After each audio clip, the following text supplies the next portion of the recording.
Welcome to Dare to Be Seen, episode 4.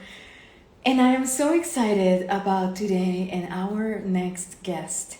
But before I bring her up, I want to welcome you, whether this is the first episode you watch or you're binge watching all the episodes. Dare to Be Seen. It's a beautiful offering stemming from and coming from Born to Be Seen, which is a 3-day extravaganza for light workers and light leaders in mission. This is a 3-day live event where you are going to receive advanced quantum healing and a soul mission oracular session and sessions for the purpose of collapsing ancestral timelines and accessing even more in greater levels of divine visibility with your channeled work. Let me tell you, so Born to Be Seen starts on June 17 and it goes for 3 weeks, for 3 days. I want to share a little bit about how it works, to give you a little bit more information. And so on day 1, we have a beautiful quantum activation and global grid work. Every person that joins during day 1, it's not only going to be receiving massive recalibration within their oversoul network connections, but also contributing and bringing this work and the work we do collectively into the grids of Gaia, into golden and crystalline grids connected to all the light leaders doing this type of work of channeling high frequency and supporting other humans with their soul remembrance and accessing even greater timelines of their evolution and ascension. On day 2, it's about integration. And so it happens about 2 days later. We join and you're gonna have the opportunity to come off mute and share what's present for you and receive quantum coaching and soul mission oracular support for your soul mission in co-creation with your guides and my team of light. And on day 3, you're gonna receive and have access to a soul mission quantum magic masterclass.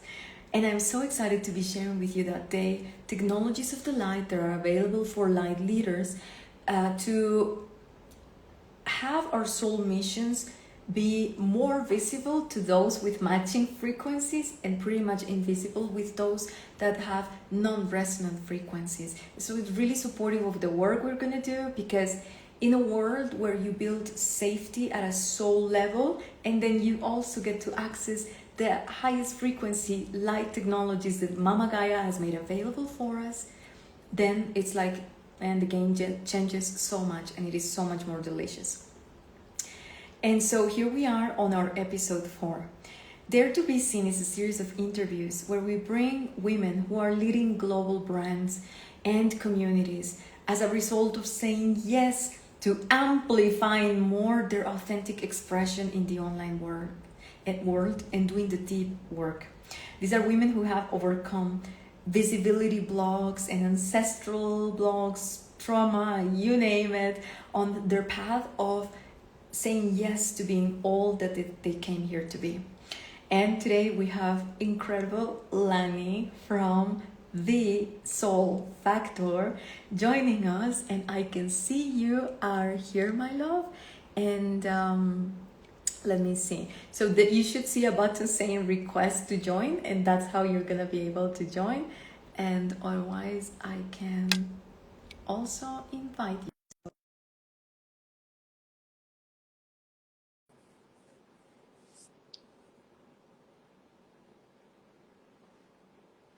Let's see. Yes, yes, yes. She's coming. Yeah.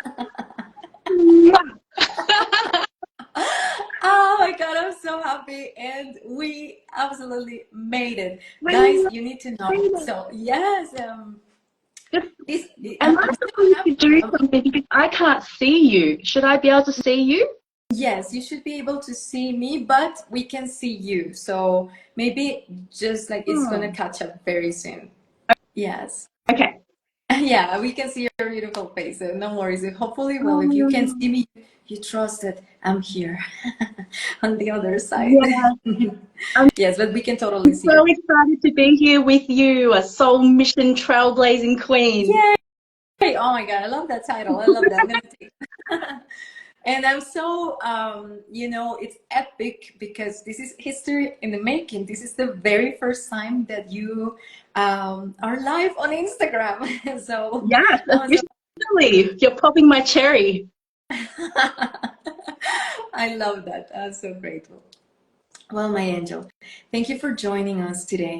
And I would love if you could share with us a little bit about what you do and who you are and who your work is for.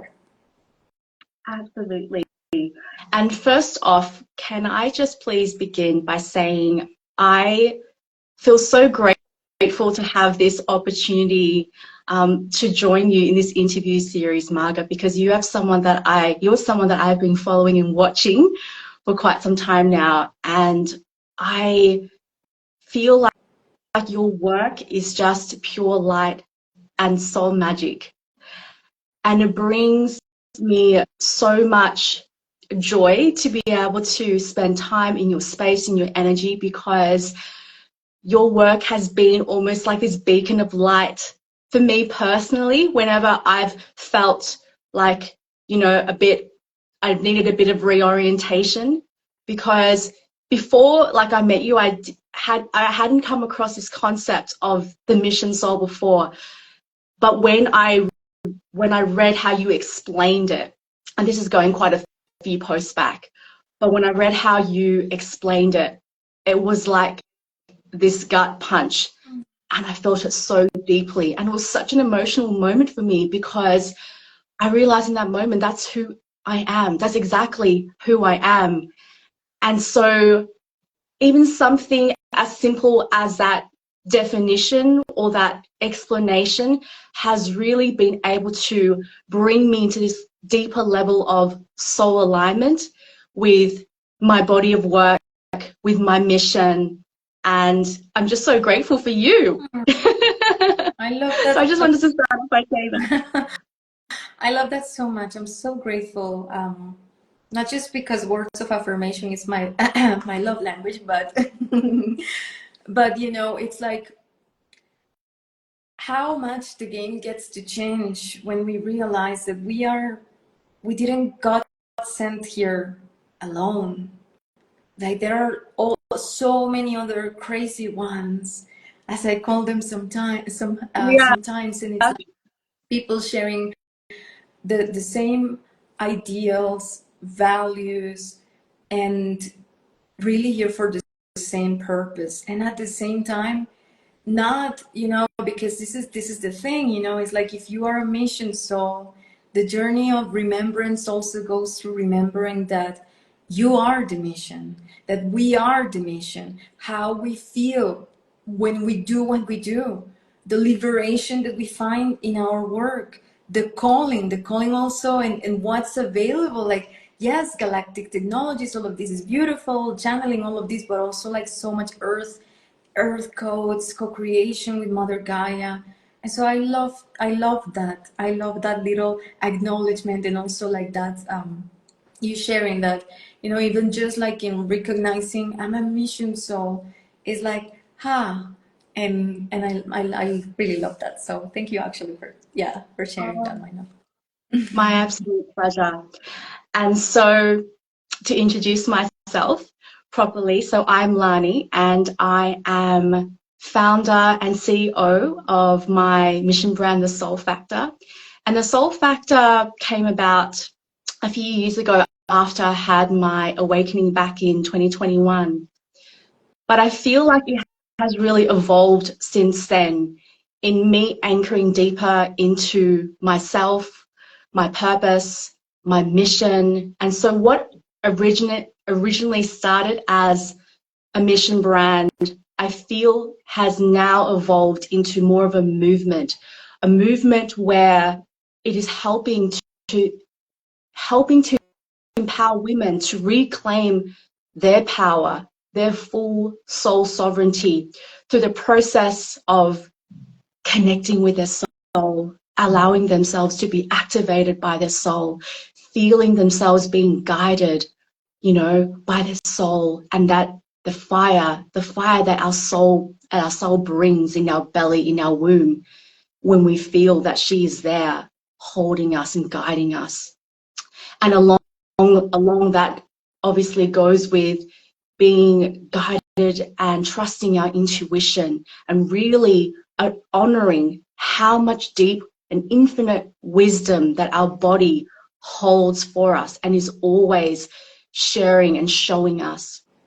And so from this place of being, you know, really grounded in all of that, it is just so natural for that, all of that to inform our self-leadership, how we show up in the world, how we make our choices, how we choose ourselves and honor ourselves, so that we can become these beautiful, powerful lighthouses and create these ripples of light and transformation out into our ecosystems.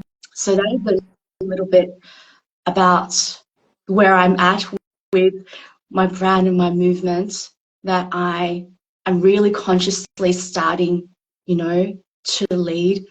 And you know, everything that I create, everything that I do comes from this place, because I feel like it's so much of who I am now. And, you know, the deeper part of my core mission is just so intrinsically woven in.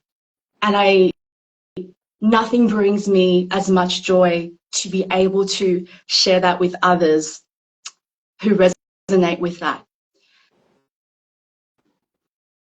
And so with my body of work, I guess, or how I do this, is that, yes, I am a psychic energy healer, a channel.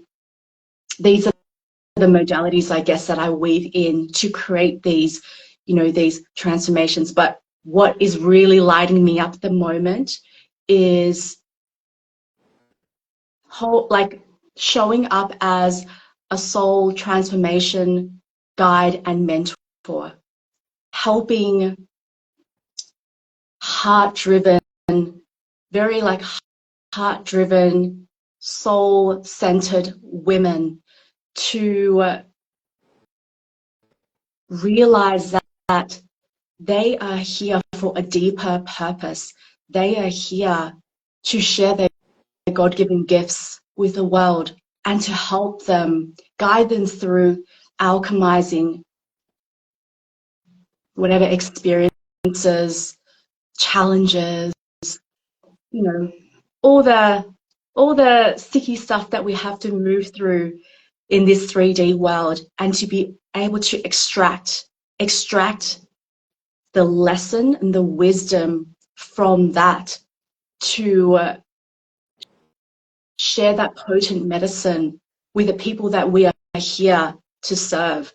That is really what I am here to do, to walk alongside these beautiful, magical souls who have so much to offer to the world. And these souls are actually already like such bright beacons of light within their community, but often they don't realize that there is another level for them. There is another level. And so this is what I'm here to help them discover about themselves and uncover, because a lot of the times when they come in to see me, they think it's just for the issue. They think it's to help them, you know, maybe heal from a separation that they've just gone through, or heal from the grief of losing a loved one, or, you know, whatever brings, like whatever challenge that they're currently facing. But little do they realize it's what we do afterwards. It's what we do from alchemizing that experience that is really why they're here, because they're here for so much more. So many of us are here for so much more. Yeah. And so I'm really here to help them awaken to that, and to, I guess, be the steward for this beautiful journey of awakening. I love that. I love that your women are women of women of magic too, women that have gifts, and exactly like they come for one reason, but actually on along the journey, wow, what's available is just so much more. And I feel that that really links to this conversation. I mean, obviously, you know, it's like this is, I'm gonna say like that's the bread and butter, right? Like of a mission soul. Like we go through so many processes, and as we do the work, these initiations allow us to have even more embodiment of the human experience, the emotions, the how we operate, tools, wisdom, and then we also get to share it with our people. So I love what you're doing, and I feel really it really links into my first question for you, and I'm actually gonna read it because I was like, there's this specific question for Lanni, but Oh, for you, my love, is like, yes. As a psychic, as a healer, well, what has been your experience meeting ancestral timelines of, you know, ancestral trauma or whatever happened, right, that you find there as you claim new visibility and even higher levels in your soul mission? What has been your experience? so this is really interesting for me, Marga, because of my own personal experience of my family, the family that I have chosen in this lifetime, and my upbringing, I actually didn't really have anything to do with my ancestors until very recently. It was almost like I wanted to evolve without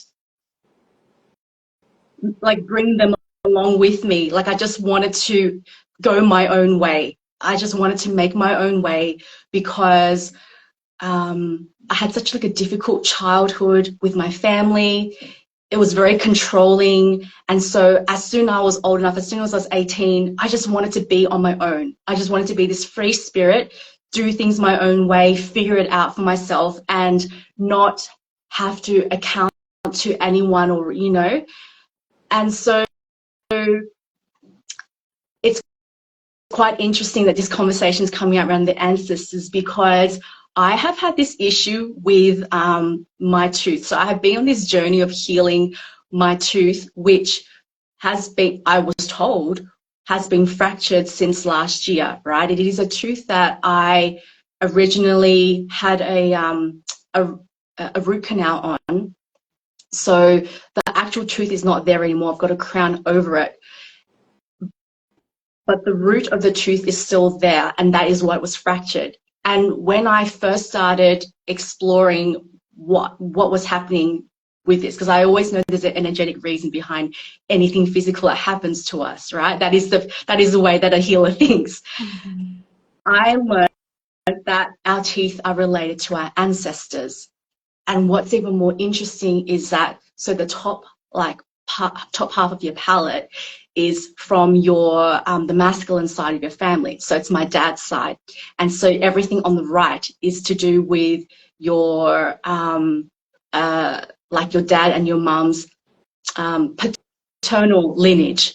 And so I knew that because it was this tooth over here that's affected, so it's on my top right, it has to do with my dad's, you know, father or grandfather.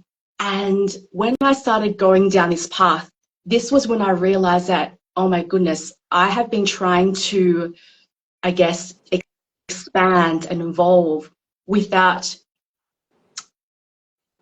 integrating my ancestors. And the ancestors, it was almost like they were trying to pull me back. Like this was their way with the infection that I was feeling and all the physical symptoms, but this was their way of saying, no, like we need to come with you on this journey, you know, it's not something that you do by yourself.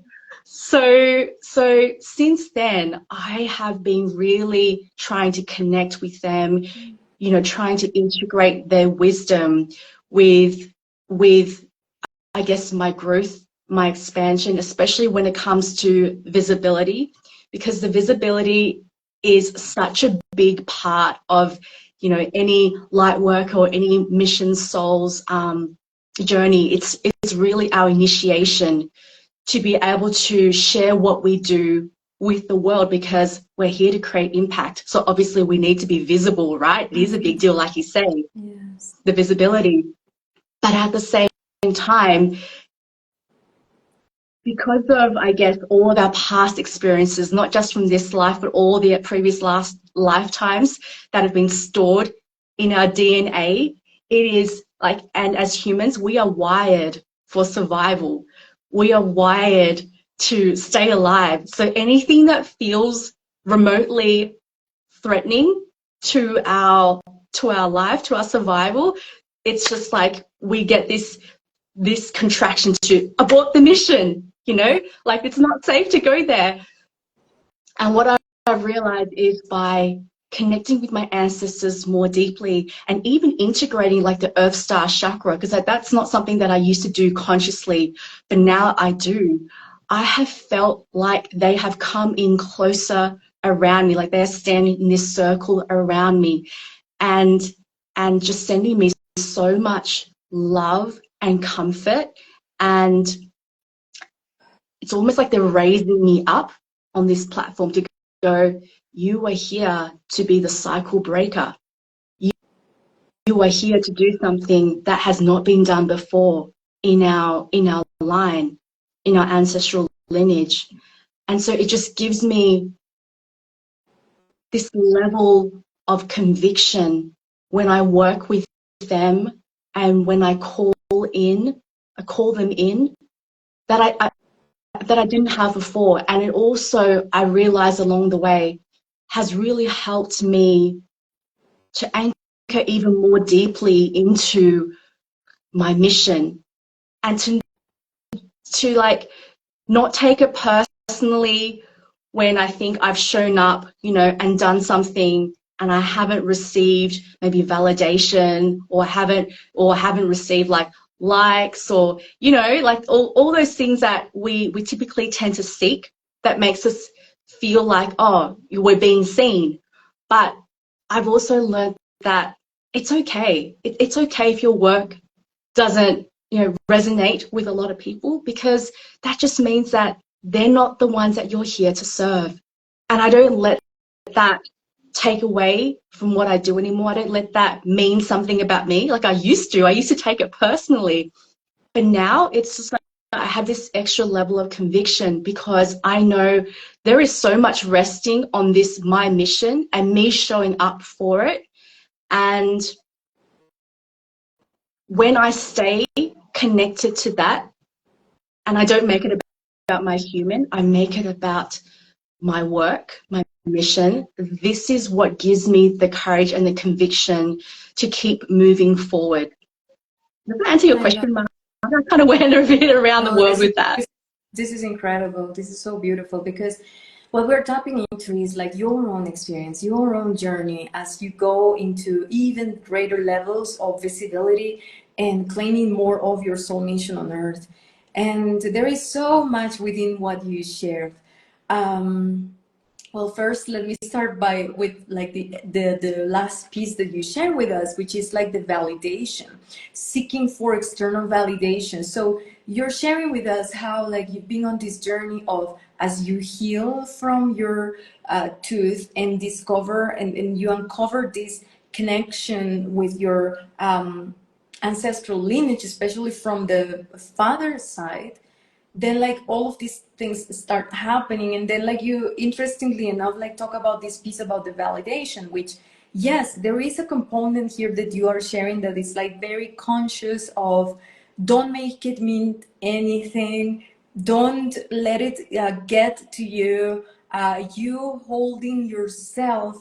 But it is so beautiful that there's also like this, you know, like how you landed there was by taking us through the journey of what you have been reconciling within your own blueprint with the masculine. Because and I find this fascinating, because oftentimes, for example, for me in sessions, in a soul mission oracle session, or working with clients, it's like this piece of permission, validation, and disappointment. And you know, like it is said that the deepest feminine wound is the disappointment, right? But so it's like, what is the opposite of, you know, sometimes in our dynamics of feeling disappointed is to be validated, is to be seen and acknowledged, right? And so like what I've noticed is that for many of my beautiful clients and souls that come to work with me, it's like how much of this subconscious need for validation, or sometimes it also reflects, it comes up as in control, like they would put themselves into certain boxes and put their mission into certain boxes because somehow there is a security there, because the structure is holding the feminine, if that makes sense.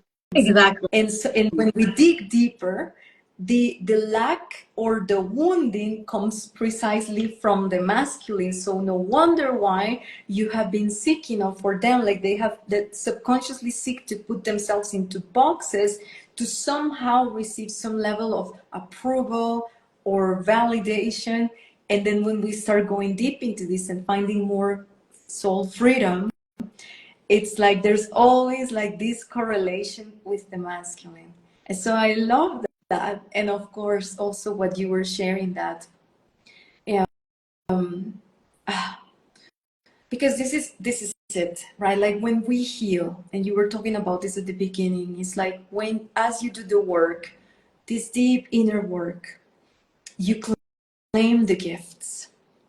And so like you're sharing with us how, as you go deep into, okay, more co-creation, more acknowledgement of this specific side of your lineage, they are like, and I can almost feel it, like these energies actually come from underneath the earth, and it's like, yes, holding new grids and holding the work that you're doing with such reverence and devotion for you.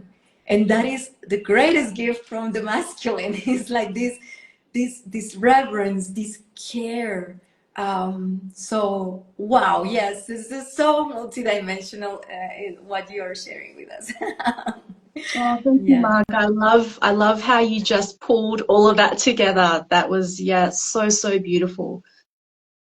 Oh my goodness. Well, and so yes, thank you for sharing this piece. And for you, my love, guess let me have a look at the questions that I have for you, because Ooh, yes, and I see a comment. Beautiful, yay! ooh, that's exciting. Inner work help us reveal who we truly are, and how come not to be in love with that person. Yes, we're a projection of the divine. Yes, I love that. Thank you so much. Let us know if your name is Jess, because I can't see your full name, but I would love to call you by your name, beautiful one. And so, my love, yes, so the last question for you would be, well, I mean, and I have seen you rise, your brand like looks so beautiful. I can feel more of you in your posts, in your content, and there's so much of Lanni now infused in the grids.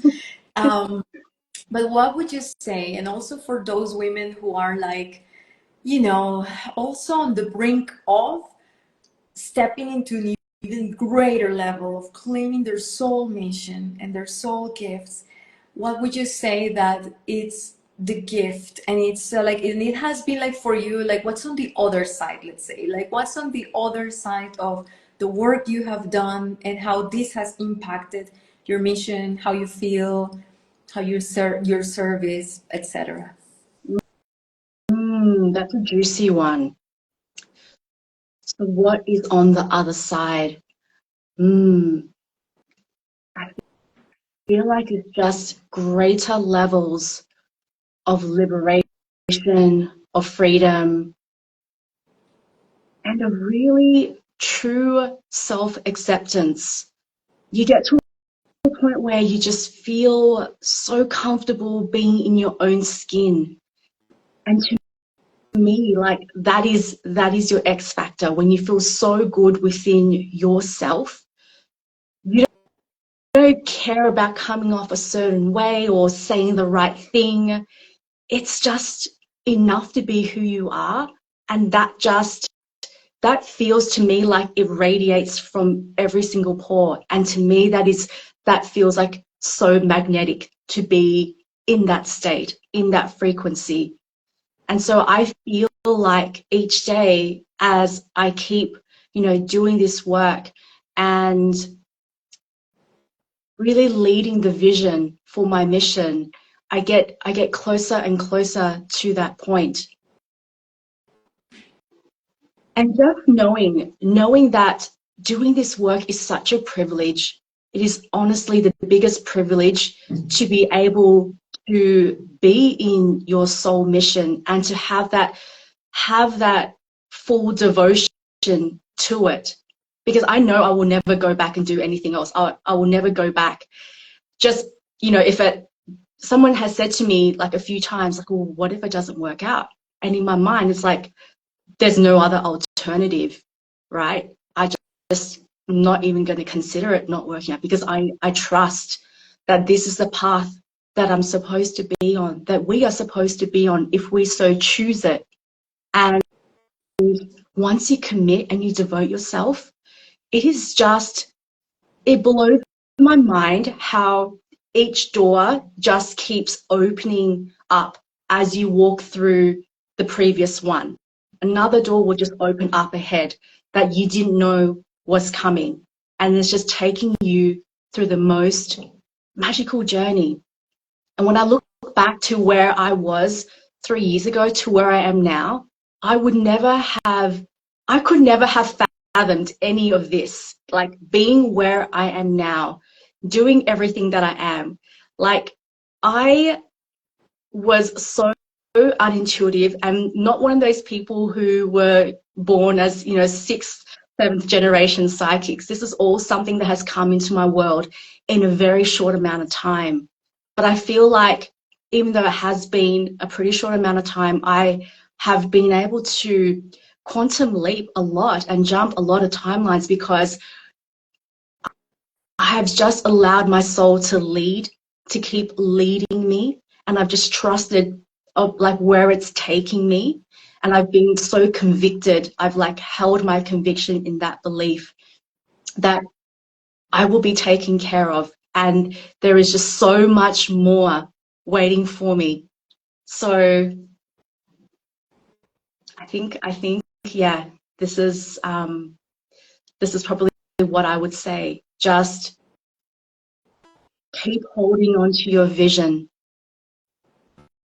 And also, really importantly, is that even though it's important to honor our human and our needs, our physical needs, at the end of the day, constantly reminding ourselves that as human beings, we are always going to be, I guess, motivated more by fear than by love. And when we consciously know that, we know that our ego will always try to, in a way, protect us and keep us small, whether it's through doubts, whether it's through trying to hold us back, whether it's trying to justify, oh, we shouldn't do that new thing or that big thing because, it's too much or it's scary or whatever it is, realizing that we are conditioned by this default programming of survival. And so we are built to survive, not to thrive.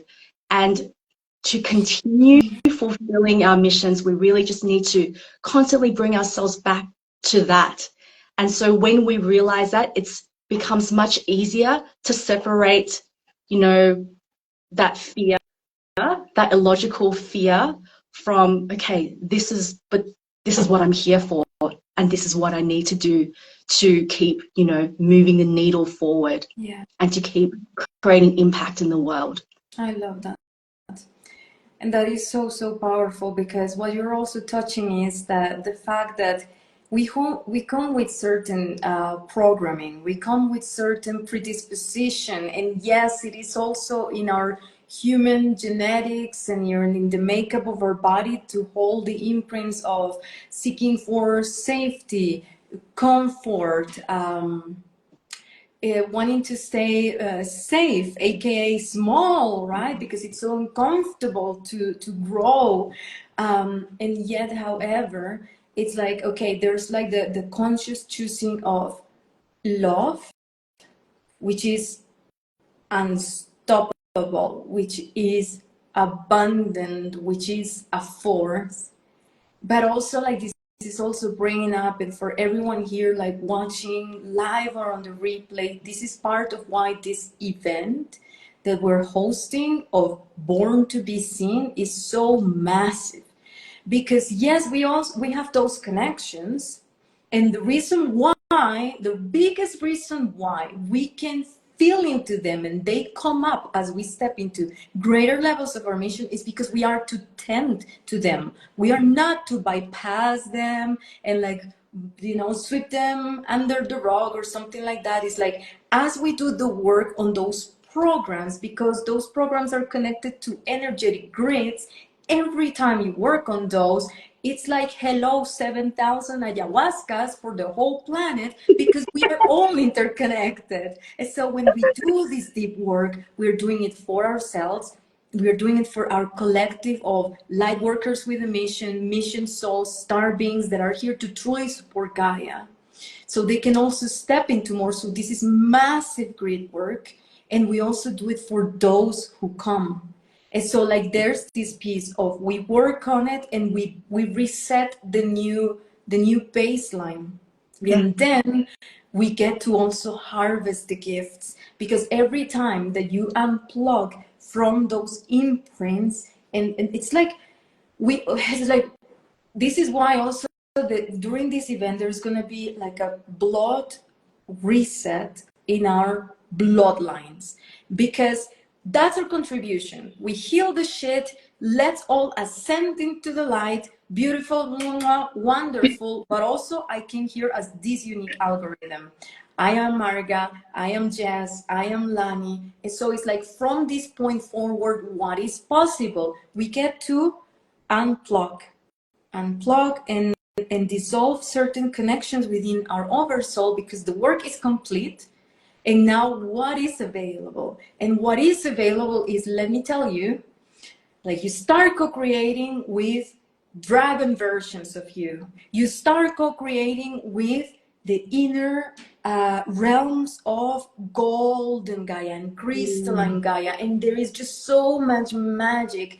And you start co-creating with versions of you who embodied being the priestess, who embodied being the empress, who embodied divine visibility, because their mere existence was a transmission of God, and fully claimed, fully owned.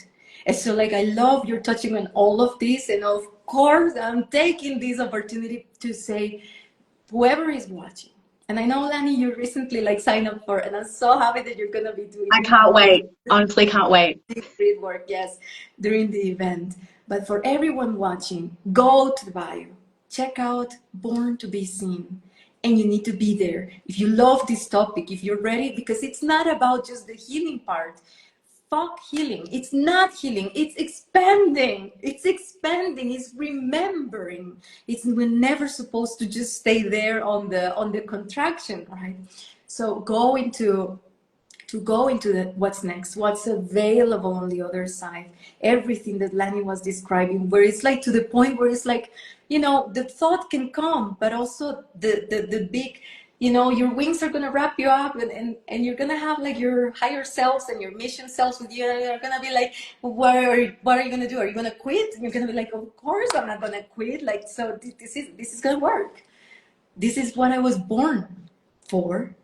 And this is my soul mission destiny. So let me go all in. And that's truly the baseline of, and all that is available as we claim divine visibility. For the light that we hold is the light that will raise this planet and really birth the new timelines that once were available for all of us in humanity, and are gonna come back to be recreated again. Magical. Oh goodness. Thank you so much, Lanni. Thank you so much. I love the conversation. I love how you speak, your tone of voice. everything, your frequency. It's so delicious. I'm so happy we had Felicia joining us for a portion of this live. We also had Jess I met Jess in Costa Rica. She's a wonderful also channel of light, energy healer. And so for everyone watching live or on the replay, my love, what would be the best way to connect with you and also get to know more of your work? Oh, thank you so much. Just head over to my Instagram page, which is The Soul Factor, and I would love to hear from you. Reach out. I would love to connect and get to know you better. So that's probably the best way. Amazing. Well, thank you so much, Lanni. Thank you. I love you. Congratulations on your first ever live on Instagram. That's many. And see you on the internet, my love. Yeah. Mwah. Thank you so much, Marga. Me too. Bye bye.